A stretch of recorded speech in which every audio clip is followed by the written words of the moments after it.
eu via papai num trono distante, muito longe. Muito. Então eu pensava, como é que eu posso chegar até ele? Como é que eu posso servir? Como é que eu posso entender quem é ele? Porque ele parecia distante, eu não tinha esse entendimento hoje de que a gente foi gerado nele, de que nós somos filhos. E a minha infância, na realidade, desde que eu estava no ventre da minha mãe, já começou milagre acontecendo.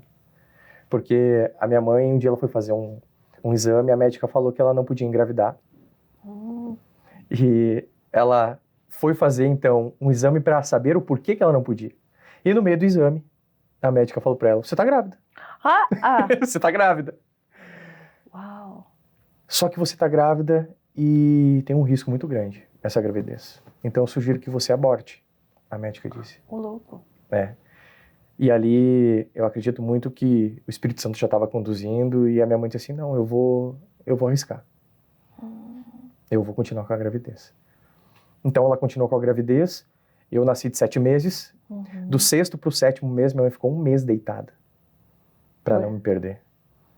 E ela teve descolamento, alguma coisa? eu não lembro se foi descolamento, o que foi, mas eu sei que era algo muito sério, que a vida dela estava em risco. E ela falou, não, se eu engravidei é porque eu tenho que engravidar. E ela não escutou a médica. Então, às vezes a gente ter também a convicção sobre alguma coisa que o mundo racional, natural fala para nós, a gente acreditar, a gente dar um passo de fé sem ver. E ela decidiu fazer aquilo. Então eu nasci de 7 meses, foi prematuro, foi algo bem desafiador. E desde a minha infância, assim, Karina, é algo que eu fui experienciando Deus, entendendo quem Ele é. Né? Eu não venho de uma família que é espiritual ou religiosa, como a gente tem, mas a gente sempre entendeu que Deus, Ele é a fonte de tudo que a gente precisa ter e ser. Então a minha família, ela era de luterana, católica, tinha evangélico, então eram várias vertentes, né, do cristianismo, mas de fato a gente não vivia o que estava escrito. Sim. E nesse meio tempo, é algo interessante que logo depois que eu nasci, com 3 anos eu tive meningite, então sempre as coisas acontecendo, e eu acredito hoje do meu propósito, do porquê que eu passei por isso. Então a gente foi dando esses passos de fé. Eu tenho uma irmã que são 10 anos de diferença, 9 anos e pouquinho de diferença comigo. Quando ela fez 2 anos, 2 para 3 anos... Você foi o primeiro? Eu fui o primeiro, eu sou primogênito. Olha, depois, pra quem não ia ter nenhum, hein? Teve outro. E também eles não tinham planejado não, e veio. E é interessante que depois que ela veio, eu falo, Deus, Ele faz as coisas de uma forma que hoje as pessoas estão passando por um desafio, elas não entendem. Mas depois de algum tempo elas vão entender, se elas tiverem fé, resiliência, coragem. E principalmente entregarem a sua vida para aquilo que mais importa, que é o Pai. Então lá atrás, essa experiência que você me perguntou, Karina, nessa jornada, nessa caminhada, a minha irmã com 2 anos foi diagnosticada com leucemia. E os médicos, eles não sabiam do porquê a gravidade e estava sendo uma velocidade muito grande dessa doença na época.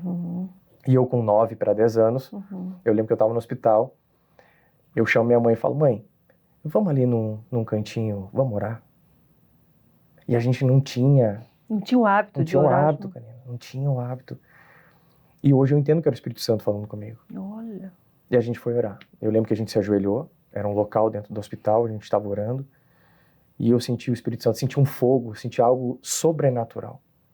E naquele momento, falou comigo uma voz, dizendo assim, eu tô te escutando. 3 dias depois, ela estava curada. Uau!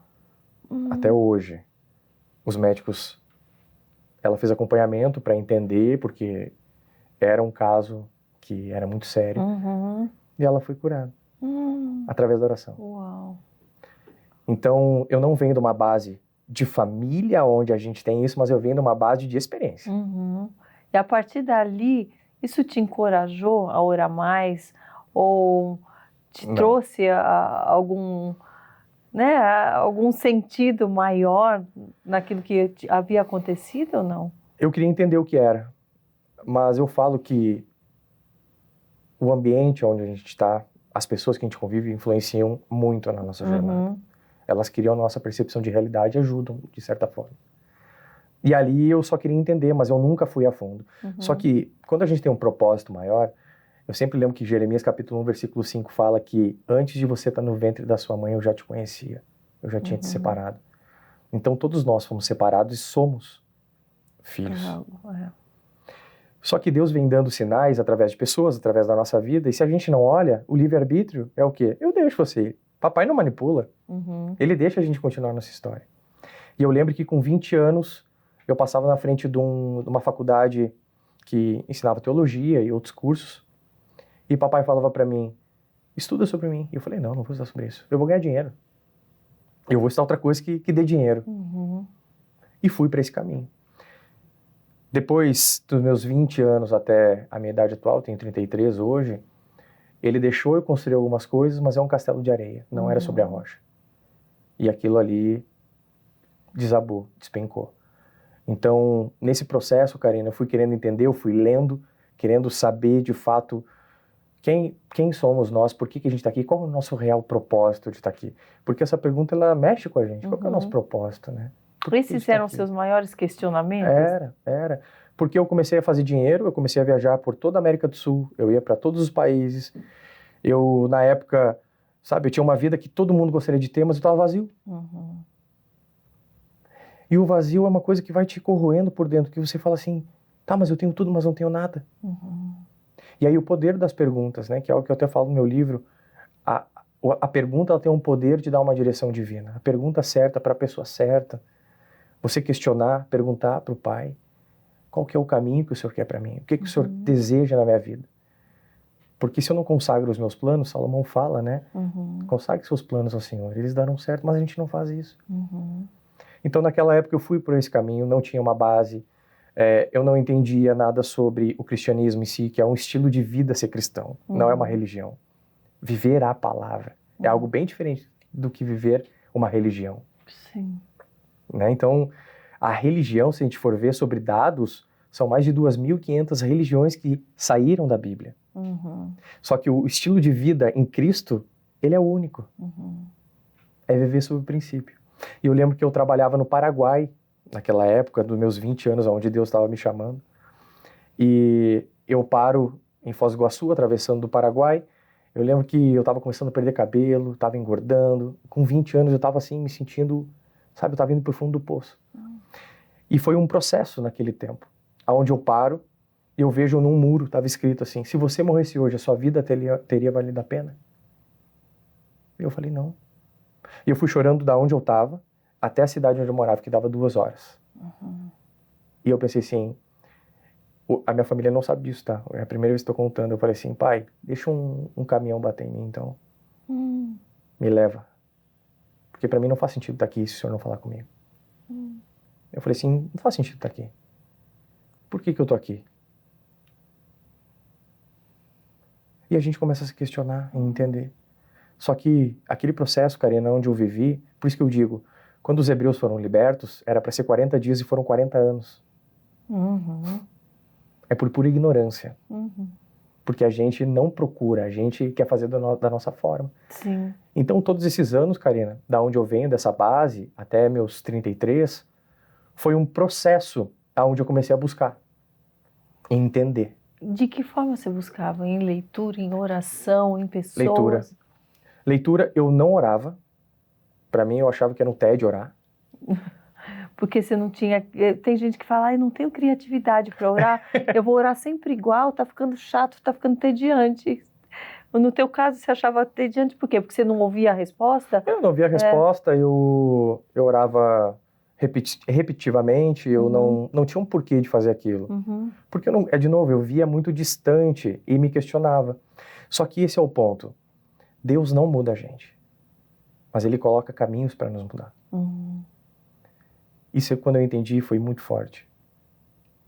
E nesse processo, onde eu não orava, eu não buscava a palavra, eu fui dar aula, fui professor universitário, e ali eu comecei a passar para as pessoas aquilo que o meu coração estava queimando, que era o quê? Acordem para a vida. Vivam uma vida fiel àquilo que vocês querem. E Deus foi trabalhando no meu coração aquilo de uma forma onde, de fato, em 2019, é recente, 5 anos atrás, eu estava num evento nos Estados Unidos E eu lembro que tinha grandes mentores, homens e mulheres, falando sobre livros. E eles falam, nossa, o meu livro... Eu recebi um testemunho e eu falei, eu quero escrever um livro, pai. Eu quero escrever um livro, Deus. Eu chamava ele de Deus na época, não pai. E eu saí do evento, era 2:30 para 3 horas da manhã, eu fui escrever o livro. Eu li que eu abri o computador e comecei. Eu escrevi 2 linhas. Era um evento cristão? Não Tinha nada a ver. Desenvolvimento pessoal, né? Então, de liderança. Sim. Só que as pessoas que estavam falando do livro, todas falavam de Deus. Elas falavam, eu tô aqui porque Deus permitiu. Eu falei, peraí, se esses caras, se essas mulheres, eles têm tanto resultado na vida deles, eles vivem, porque a gente quebra crenças também. Crenças financeiras, por exemplo. A gente foi educado para viver na escassez. Né, o ambiente traz isso. Eu vi aquelas pessoas que elas eram prósperas no relacionamento delas, elas tinham um corpo saudável, financeiramente abençoada e oravam. Eu falei, peraí, tem alguma coisa que eu não estou enxergando. E eu tentei escrever o livro, não consegui escrever o livro. Eu fiquei frustrado. Isso foi em março de 2019. Nesse tempo, em 2019, já faziam em torno de 8 meses que eu era voluntário num hospital oncológico. Então, eu trabalhava na oncopediatria. Eu chegava toda segunda-feira de manhã, eu dava aula à noite, era professor, então eu tirava meu tempo toda segunda-feira de manhã, das 7 ao meio-dia, para receber os pais, as crianças. Então, quando a criança estava fazendo quimioterapia, eu estava ali jogando videogame, a gente estava lendo, a gente estava brincando. E aquilo começou a me preencher de uma forma que eu falei, peraí, tem alguma coisa aí. Trazer um sentido, né? Um propósito de servir mesmo, de fazer o bem, né? De fazer o bem. E ali eu comecei a entender, eu falei, peraí, esse é o sentido da vida. Tem alguma coisa aqui. E os meus treinamentos começaram a ir para isso. Porque naquela época eu me desliguei, então em março de 2019 eu saio da universidade e vou e começo a dar treinamento e palestra. E eu falo assim, eu quero ajudar as pessoas de alguma forma. Eu quero desenvolver, eu quero ajudar elas.